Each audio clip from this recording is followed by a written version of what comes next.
नमस्कार दोस्तों, स्वागत है आपका प्रतियोगिता दर्पण में। मैं हूं प्रशांत। आज हम बात करने जा रहे हैं वीकली एक्सप्रेस के बारे में। हफ्ते भर की जो भी इंपॉर्टेंट न्यूज़ होगी उसे हम शॉर्ट में डिस्कस करेंगे। आइए शुरू करते हैं। सबसे पहले हम बात करेंगे ओजोन होल पे। अब हाल ही में क्या होता है कि यूरोपियन स्पेस एजेंसी की एक सैटेलाइट जिसका नाम है कॉपरनिकस सेंटिनल-5P, ये ओजोन लेयर में कुछ डिस्क्रिपेंसीज ऑब्जर्व करती है। और जब डेटा को ध्यान से एनालाइज किया जाता है तो पता पड़ता है कि ओजोन लेयर में एक होल जैसा कुछ देखा गया है। ठीक है, अब ओजोन लेयर में होल जो है, मैं आपको बता दूं कि पहले जब देखा गया था वो देखा गया था बेसिकली क्लोरोफ्लोरोकार्बन्स की वजह से। क्लोरोफ्लोरोकार्बन्स की वजह से जब पोलर एरियाज में पोलर नाइट के टाइम पे सीएफसी एक्टिवेट होते थे तो काफ़ी लंबी चेन रिएक्शन बनती थी, जिसके कारण से ओजोन जो है ऑक्सीजन में कन्वर्ट हो जाता था। अब इसकी इंपॉर्टेंस क्या है मैं आपको ये बताऊं। ओजोन लेयर जो अल्ट्रा वायलेट रेडिएशन होती है ना, इसको एब्जॉर्ब कर लेती है। और अल्ट्रा वायलेट रेडिएशन ह्यूमंस के लिए काफ़ी ज़्यादा हार्मफुल होती है। Reason being, ultra violet radiation skin cancer के लिए रिस्पॉन्सिबल होती है। ठीक है, स्किन कैंसर हो सकता है। अब ये जो होल हाल फिलहाल में देखा गया, हालांकि इसके पीछे बहुत लंबी कहानी है ओजोन होल के पीछे, कि हमने सीएफसी को जो भी ओजोन डिप्लीटिंग सब्सटेंसेस थे उनको बैन किया, मॉन्ट्रियल प्रोटोकॉल लेकर आए, और जितने भी ओजोन डिप्लीटिंग सब्सटेंसेस थे उन पर हमने काम किया फेज आउट करने का, और उसके बाद रिजल्ट्स भी पॉजिटिव दिखे। तो सडनली ये होल कैसे देखा गया? वाई? क्यों? जवाब है इसका यहाँ पर। साइंटिस्ट एक्चुअल में ऐसा अंदाजा लगा रहे हैं कि होंगा तोंगा में 2022 में एक वोल्केनिक इरप्शन हुआ था। होंगा तोंगा बेसिकली मैं आपको बता दूं, ये सदर्न पैसिफिक ओशन में आइलैंड है, और इस आइलैंड पर लास्ट ईयर इरप्शन देखा गया था, वोल्केनिक इरप्शन। अब हालांकि ये अंडर सी है, ठीक है, तो अंडर सी इरप्शन हुआ था, जिसके कारण से आप सोचिए अंडर सी जब इरप्शन होगा तो लावा जो है, लावा का टेम्परेचर 1000, 1500, 2000 डिग्री सेल्सियस तक होता है। तो लावा निकलेगा तो क्या होगा? अंडर सी अगर निकलता है लावा और इरप्शन होता है वोल्केनिक इरप्शन, तो होगा क्या?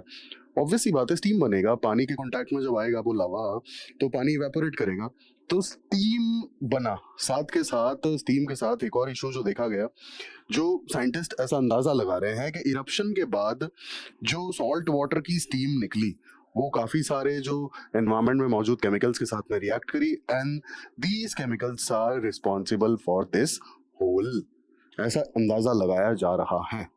अगले टॉपिक पे चलते हैं। इंडिया की माइनिंग के बारे में बात कर लेते हैं। हाल ही में गवर्नमेंट ऑफ इंडिया ने MMDRA यानी कि mining and minerals development and regulation act में कुछ अमेंडमेंट्स किए हैं, और ये अमेंडमेंट्स हैं रिगार्डिंग रॉयल्टी पेमेंट। रॉयल्टी क्या होता है पहले मैं आपको ये बता दूं। एक तरीके से आप ये मानिए कि ये परमिशन टैक्स है।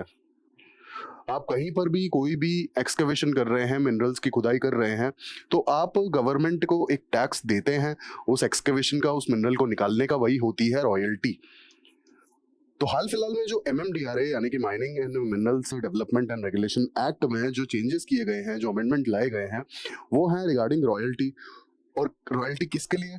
कुछ सर्टेन मिनरल्स हैं, क्रिटिकल मिनरल्स हैं, लिथियम और कुछ मतलब इस टाइप के जो क्रिटिकल मिनरल्स हैं उनके लिए।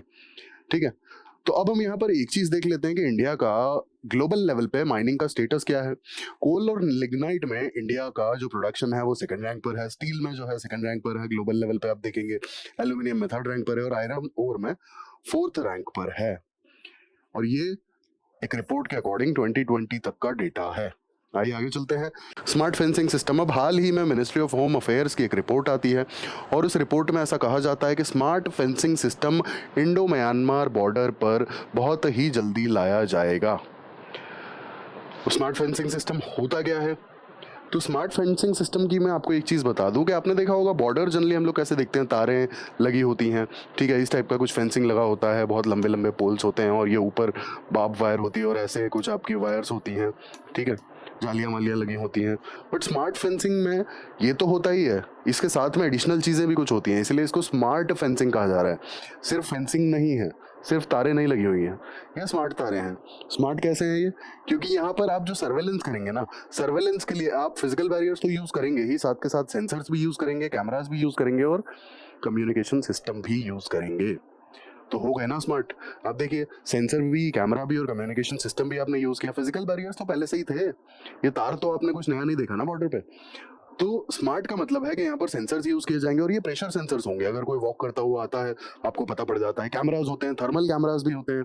जैसे एक्सेसिव फॉग वगैरह में कई बार होता है कि हमारे सोल्जर्स नहीं देख पाते हैं या फिर एक्सेसिव रात में नहीं देख पाते हैं, तो well in that case thermal cameras लगाए जाते हैं जिससे कि आपको क्लियर इमेज दिखाई दे सकती है कि कोई जा रहा है अगर, तो आपको अलग से दिख जाएगा।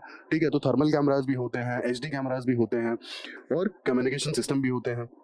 किसी भी तरह की मूवमेंट होगी, सेंसर अगर सेंस कर लेता है तो तुरंत के तुरंत नोटिफिकेशन चला जाता है कि यहाँ पर इस पर्टिकुलर, जहाँ पर भी वो सेंसर लगा होगा, इस पर्टिकुलर लोकेशन पर कोई मूवमेंट ट्रैक हुई है।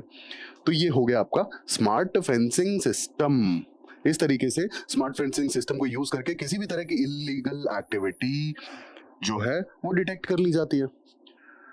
अब फेंसिंग की अगर बात करें तो क्या smart fencing first time Myanmar border पर ही लाई गई है? ऐसा नहीं है।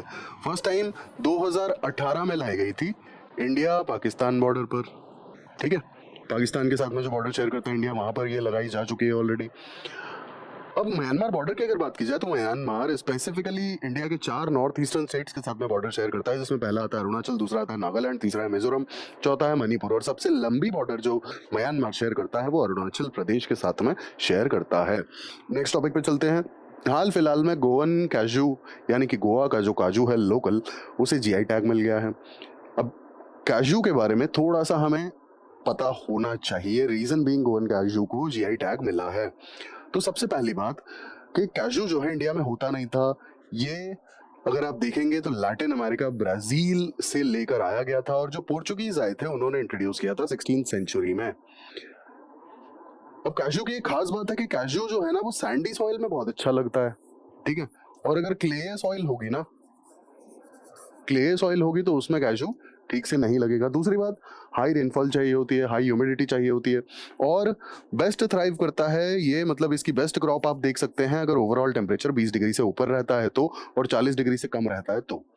फ्रॉस्ट और बहुत ज्यादा ठंडक, मतलब किसी भी तरह की ओस पड़ना या बहुत एक्सेसिव ठंड अगर हो जाएगी तो काजू की फसल ठीक से नहीं हो पाएगी। चलते हैं अगले टॉपिक पर। अगला टॉपिक है केन बेतवा लिंक प्रोजेक्ट। हाल ही में फॉरेस्ट की क्लियरेंस मिली है केन बेतवा प्रोजेक्ट के लिए। अब Ken Betwa link project actual में रिवर इंटरलिंकिंग प्रोजेक्ट है जो कि केन रिवर और बेतवा रिवर को जोड़ देगा, और जो एक्सेसिव पानी होगा ना केन रिवर का, वो बेतवा रिवर की तरफ चला जाएगा। केन रिवर से मध्य प्रदेश से ये बेतवा रिवर में पानी ट्रांसफर किया जाएगा उत्तर प्रदेश में। आइए मैप पर देख लेते हैं। ये है आपकी बेतवा रिवर, ये जाके यमुना में मिल जाती है। ये दोनों ही रिवर्स यमुना में मिलती हैं। ये है आपकी केन रिवर, ये केन रिवर भी यमुना में जाके मिल जाती है। अब यहाँ कहीं से इनको इंटरलिंक किया जाएगा और जो भी एक्सेसिव वाटर है केन रिवर का वो बेतवा रिवर में ट्रांसफर हो जाएगा। अब यहाँ पर एक खास बात मैं आपको बता दूं कि ये वाला जो सर्टेन रीजन है ना, ये इसे बुंदेलखंड भी कहते हैं। और ये रिवर इंटरलिंकिंग का जो प्रोजेक्ट लाया गया है ये स्पेसिफिकली बुंदेलखंड की वाटर क्राइसिस को ध्यान में रखकर ही लाया गया है, क्योंकि बुंदेलखंड में पिछले कुछ सालों में सीवियर वाटर क्राइसिस देखी गई है। आइए अगले टॉपिक पे चलते हैं। अगले टॉपिक पे जाने से पहले मैं एक चीज आपको बता दूं कि यहाँ पर केन बेतवा रिवर जो इंटरलिंकिंग प्रोजेक्ट है इसके लिए सिर्फ और सिर्फ फॉरेस्ट का क्लियरेंस मिला है। ठीक है, जो भी इकोलॉजी का और जो भी वाइल्ड लाइफ का नुकसान होगा उसके लिए अभी भी मामला सुप्रीम कोर्ट में है और सुप्रीम कोर्ट की तरफ से परमिशन नहीं मिली है कि कितना वाइल्ड लाइफ रिलोकेशन और कितना जो नुकसान होगा वो परमिसिबल है या नहीं है। अगले टॉपिक पे चलते हैं, वर्ल्ड स्टूडेंट्स डे। अब वर्ल्ड स्टूडेंट्स डे 15 अक्टूबर को मनाया जाता है क्योंकि डॉक्टर APJ अब्दुल कलाम की बर्थ एनिवर्सरी भी इसी दिन आती है और इसी की याद में वर्ल्ड स्टूडेंट्स डे मनाया जाता है 15 अक्टूबर को। 2023 के वर्ल्ड स्टूडेंट्स डे की जो थीम थी वो थी फेल, जिसका मतलब है फर्स्ट अटेम्प्ट इन लर्निंग, क्योंकि आप सब जानते ही हैं कि डॉक्टर कलाम का स्टूडेंट्स के प्रति जो नजरिया था और जो लगाव था वो बहुत अलग था। और जब उन्हें लास्ट उनकी डेथ हुई थी तब भी वो IIM में अपना लेक्चर ही ले रहे थे और स्टूडेंट्स के लिए काफी क्रेज था उनके अंदर, काफी अच्छा लगता था उन्हें स्टूडेंट से बात करना। दिस इज द रीजन कि उनकी बर्थ एनिवर्सरी को स्टूडेंट डे के रूप में मनाया जाता है। अगले टॉपिक पे चलते हैं, कोस्टल सिक्योरिटी एक्सरसाइज। हाल ही में ईस्ट कोस्ट सागर कवच नाम की coastal security exercise Indian navy ने ऑर्गेनाइज करी। कहां पे? आंध्र प्रदेश, तमिलनाडु एंड पुडुचेरी। अब एक चीज मैं आपको बता दूं कि इंडियन नेवी ने तो ऑर्गेनाइज करी है, लेकिन यहाँ पर लगभग सारी मैरीटाइम सिक्योरिटी एजेंसीज इन्वॉल्व हैं। सारी का मतलब ऐसा है कि आपकी कोस्ट गार्ड भी होती है, मैरीन पुलिस भी होती है, मैरीन होम गार्ड भी होते हैं, और कई सारी सेंट्रल एजेंसीज भी होती हैं जो मैरीटाइम सिक्योरिटी के लिए रिस्पॉन्सिबल हैं। तो ये सारी सिक्योरिटीज एजेंसीज जो हैं मैरीटाइम सिक्योरिटी के लिए जो भी रिस्पॉन्सिबल हैं, ये साथ में आएंगी, और इंडियन नेवी ने इन सब के साथ में ये एक्सरसाइज ऑर्गेनाइज की फॉर मैरीटाइम सिक्योरिटी।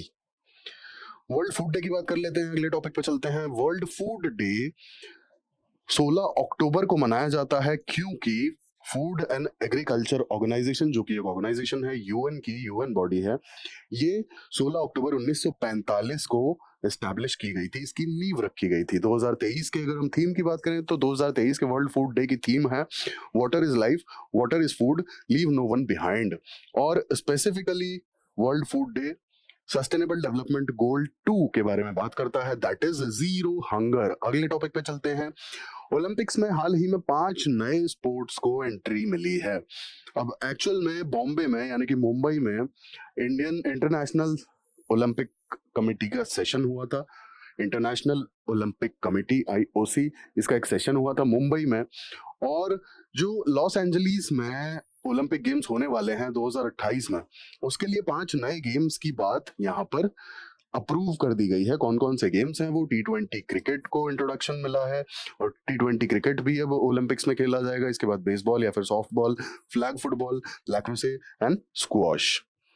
तो ये 5 एडिशनल स्पोर्ट्स जो है ये ओलंपिक्स में इंट्रोड्यूस कर दिए गए हैं, जो कि हम 2028 के लॉस एंजलिस के ओलंपिक्स में देख सकते हैं। ग्रीन क्रेडिट प्रोग्राम की बात करते हैं तो हाल ही में गवर्नमेंट ऑफ इंडिया ने ग्रीन क्रेडिट प्रोग्राम इंट्रोड्यूस किया है। सबसे पहले बता दूं ग्रीन क्रेडिट होता क्या है।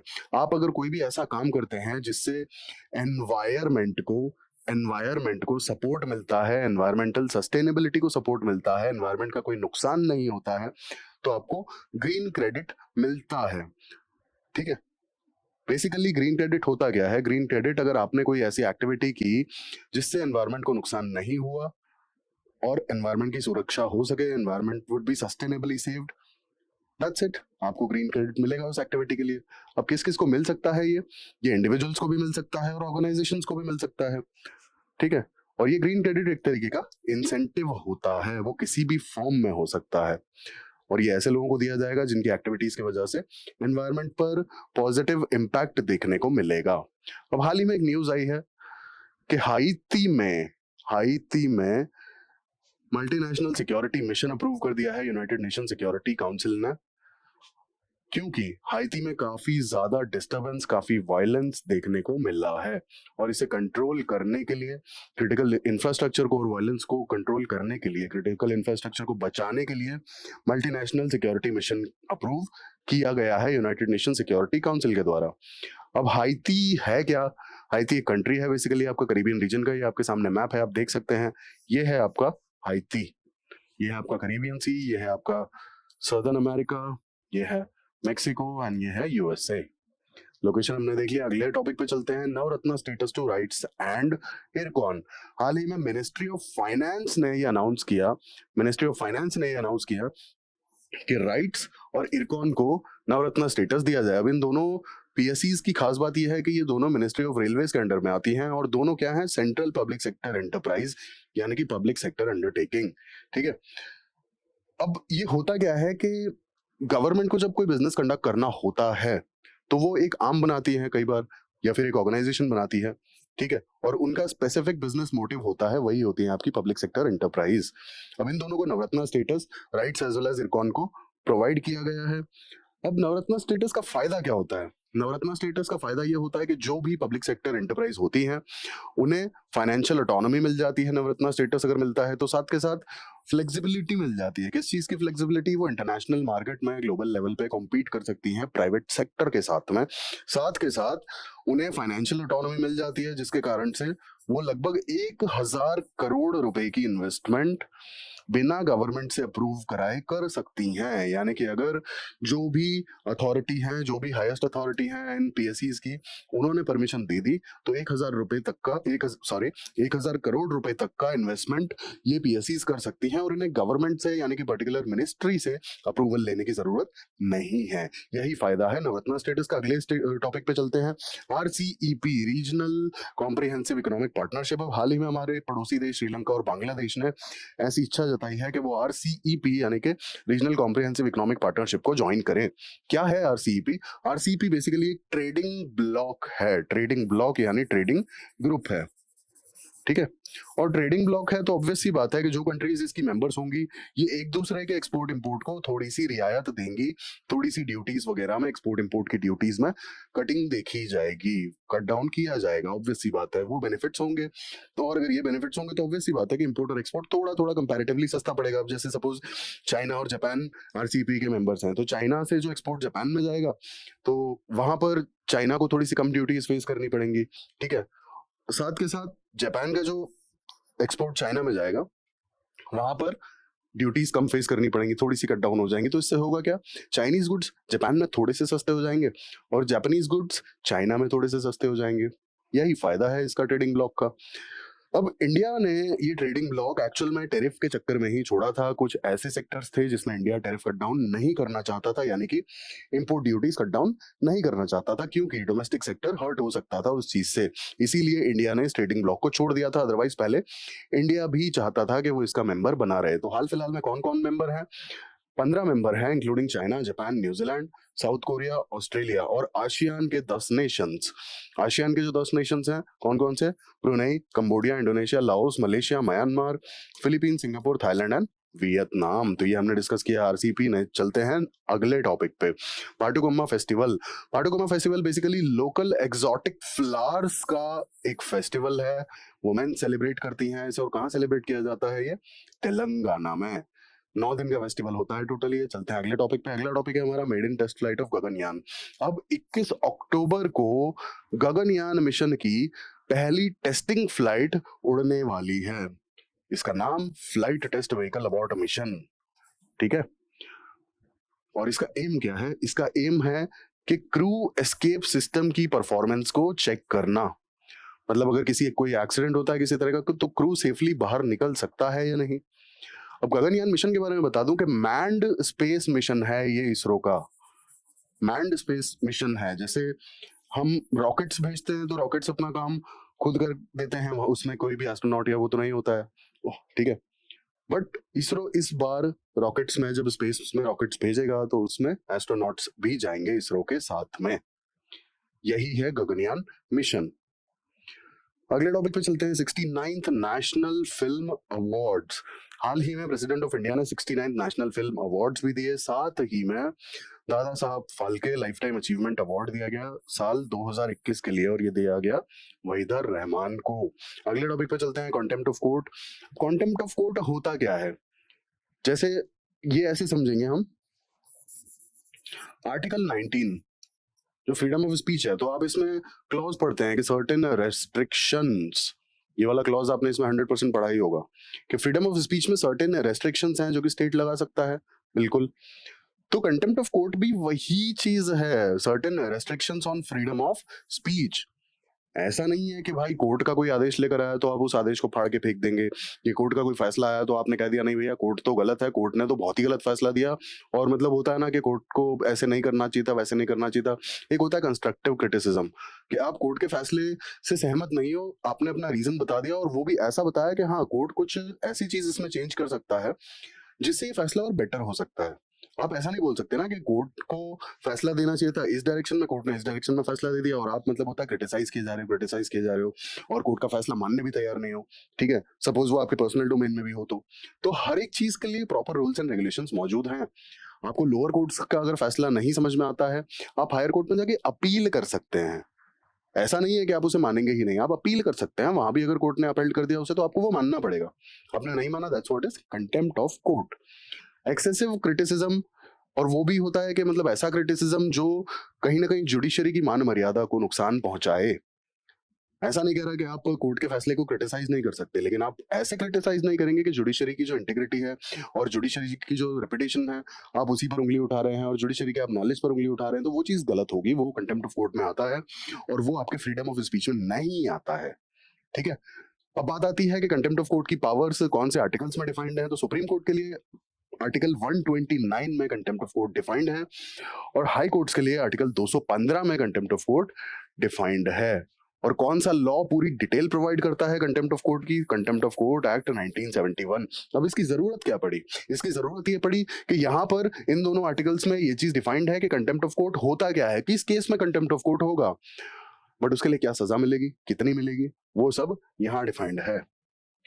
कितने टाइप के होते हैं contempt of court? Civil contempt and criminal contempt. जो मैंने बताया कि आपने फैसला फाड़ के फेंक दिया, कोर्ट का फैसला है भैया घर इलीगल है, खाली करो, टूटेगा, आपने वो फाड़ के फेंक दिया कि भैया हम तो नहीं जा रहे कहीं भी, that's what is criminal contempt.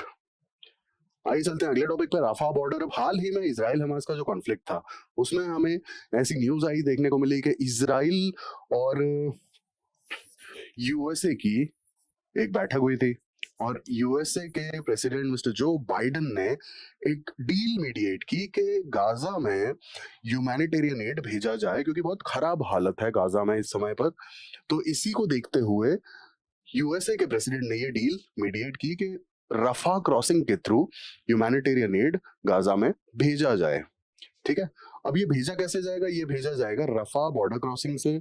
रफा border crossing basically आपका इजिप्ट का जो सिनाई पेनिनसुला है ना, वहां पर खुलता है और ये इकलौता ऐसा बॉर्डर क्रॉसिंग है जो इजिप्ट में खुलता है। बाकी सारे वो जो बॉर्डर क्रॉसिंग है गाजा के, वो इजराइल से ही कनेक्ट करते हैं। ठीक है, तो रफा बॉर्डर क्रॉसिंग के थ्रू ह्यूमैनिटेरियन एड गाजा में भेजा जाएगा, इसीलिए ये न्यूज में था। हमने इसकी लोकेशन भी देख ली है, इजिप्ट के को कनेक्ट करता है। और इजिप्ट के कौन से रीजन में ये खुलता है? Sinai peninsula, Sinai peninsula. आइए चलते हैं अगले टॉपिक पे। अगला टॉपिक है हमारा विजिंजम पोर्ट। अब ये बेसिकली एक डीप सी पोर्ट है और पहला शिपमेंट यहाँ पर आया है। आपको एक चीज बता दूं कि ये पब्लिक प्राइवेट पार्टनरशिप के थ्रू बना हुआ है और अडानी पोर्ट्स के पास में इसका कॉन्ट्रैक्ट है इसे ऑपरेट करने का। अब बहुत सालों से एक चीज देखी जा रही थी कि इंडिया में कोई नेचुरल डीप सी पोर्ट नहीं है और नेचुरल डीप सी पोर्ट ना होने की वजह से मेजॉरिटी जो डॉकिंग के लिए शिप्स थी वो या तो सिंगापुर डाइवर्ट हो जाती थी या दुबई डाइवर्ट हो जाती थी। तो इस डाइवर्जन को रोकने के लिए विजिंजम पोर्ट को बनाया गया, डेवलप किया गया और ये डीप सी पोर्ट है बेसिकली और पब्लिक प्राइवेट पार्टनरशिप के थ्रू बना है जिसका कॉन्ट्रैक्ट अदानी पोर्ट्स के पास में है। Golden peacock award to REC. Golden peacock award basically corporate excellence के लिए दिया जाता है, इंटरनेशनल लेवल पे ग्लोबली ये रिकॉग्नाइज्ड भी है। आरईसी को ये हाल फिलहाल में दिया गया है। आरईसी एक महारत्ना सीपीएसई है, यानी कि सेंट्रल पब्लिक सेक्टर एंटरप्राइज है जो मिनिस्ट्री ऑफ पावर के साथ में काम करती है। अब इन आरईसी को जो गोल्डन पीकॉक अवार्ड दिया गया वो दिया गया रिस्क मैनेजमेंट के लिए और golden peacock awards institute of directors ने एस्टैब्लिश किया था 1991 में। आरईसी की एक खास बात बता दूं, rural electrification corporation limited basically इसका नाम था। ये एक एनबीएफसी है यानी कि नॉन बैंकिंग फाइनेंशियल कंपनी जिसका पावर सेक्टर में जो भी फाइनेंसिंग रिलेटेड वर्क है वो सपोर्ट करता है ये। और जो हमने रूरल इलेक्ट्रिफिकेशन के प्लान्स देखे और जो अदर प्लान्स देखे उसमें काफ़ी बड़ा रोल है आरईसी का। तो ये थी हमारी आज की डिस्कशन। आई होप आपको वीडियो अच्छी लगी होगी, कमेंट करके ज़रूर बताएं। Thank you, thanks for watching and please जुड़े रहने के लिए सब्सक्राइब करें, लाइक करें, शेयर करें। Thank you.